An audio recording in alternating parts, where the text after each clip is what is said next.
Everybody, thank you for being here. I'm Corporal Frank Jang, Jang, Media Relations Officer for the Integrated Homicide Investigation Team. Early this morning, just after 2:30 a.m., the Richmond RCMP received reports of gunshot fired here at a home in the 6600 block of Eckersley Road. When officers arrived, they found two adult victims inside the home, a man and a woman. IHIT is here at the scene and working with our forensic specialists, and we'll be here today and into the coming days. I can tell you that this incident happened inside the residence, so we're looking at an indoor crime scene. And with indoor crime scenes, they can be very complicated. So again, we have our integrated forensic identification services specialists here on the scene, and our investigators will not be leaving the scene until we are absolutely satisfied that we collected all the physical evidence. It's very early in the investigation, but we believe this was a targeted incident. Anyone with information is asked to contact IHIT, either through the information tip line or through Crime Stoppers, and I can take your questions. Can you elaborate on what makes an indoor investigation complicated? Right, well, just because it's in an enclosed space, there could be a lot of forensic evidence. So blood, bodily fluids. Our forensic specialists are trained, and they have the knowledge and the skills and the experience to tackle these crime scenes. So it could take all day and it could spill into the coming days. But certainly we will be here until all the evidence has been collected. What should other residents or the public generally in this area be concerned about when there's a crime like this? Well, anytime there's a homicide in the area, it's concerning. It's concerning to us and to the community, right? And but what we know of the victims right now, we believe this was a targeted incident. Are these victims then known to police? They were known to police, yes. Can you say for what? The house, I'm not sure at this moment. Our investigators, some are here, some are back at the Richmond RCMP detachment working with the serious crimes investigators. We have investigators that are right now crunching computers and looking into the past history of this residence. So we hope to have that information soon. What can you tell us about the victims, their ages, their relationship to each other? Right, so they are related to each other. They were known to each other, the two victims. We believe we know who they are. We have their identification, but right now, certainly one of the priorities will be to notify the families of these two victims.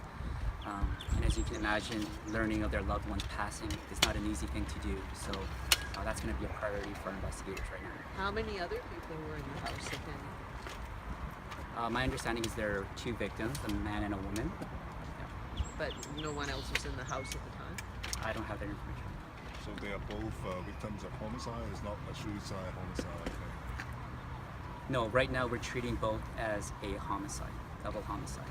And what do you know at this point in terms of being connected to any other recent similar crimes like Friday in South Surrey, anything else? Right. Right now it's too early to tell. The motive behind the two murders will be a priority for us. So we're going to look into their past. We're hoping that anyone with information about what happened last night would come forward and speak with IHIT. Are both the residences, both the victims, do they both live at that address? My understanding is they're both associated to this residence, so they were living here, yes. Were there any children there when this happened? No children, no. It's always unsettling seeing crime tape near an elementary school like this. Parents are going to have some concerns. What would you want to say to them?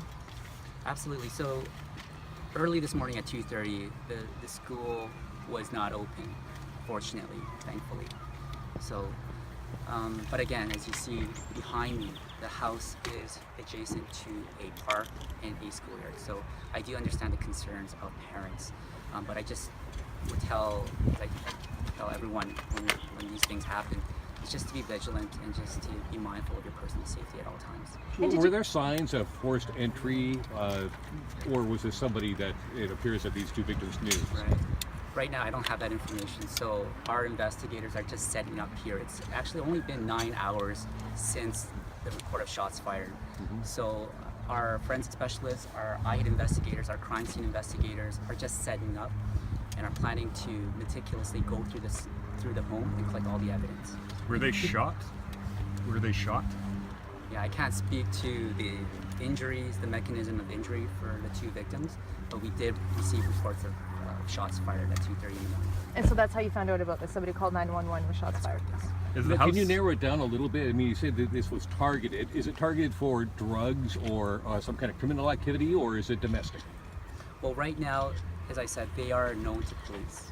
So we've looked into their backgrounds, into the police files, and they were known to police. But I hope to have more information later today or tomorrow. And right now, I can't release the identification of our two victims. The priority is going to be to notify their families. As you can imagine, they're going to take it very hard because it's going to be unexpected. Are they Canadian citizens? I'll have to get back to you. How were they known to police? Well, we have records of them in our police files. So I will provide more information, but I can't at the moment. Any links to the drug trade inside the house? I don't have any information right now with respect to the residents. Is the house typically occupied? Do people live there? Do you mean? Yeah. Well, is it an empty? not a Is it an grow empty office. house or anything like that? We have a lot of empty houses in Richmond. My understanding is people were living in the home. And Frank, can you tell us which one it is? Is it a house or the townhouses? No, it's the detached home. The one with the yellow I trim? believe it's the one with the yellow trim. Okay, thanks. Thank you. Thank you very much.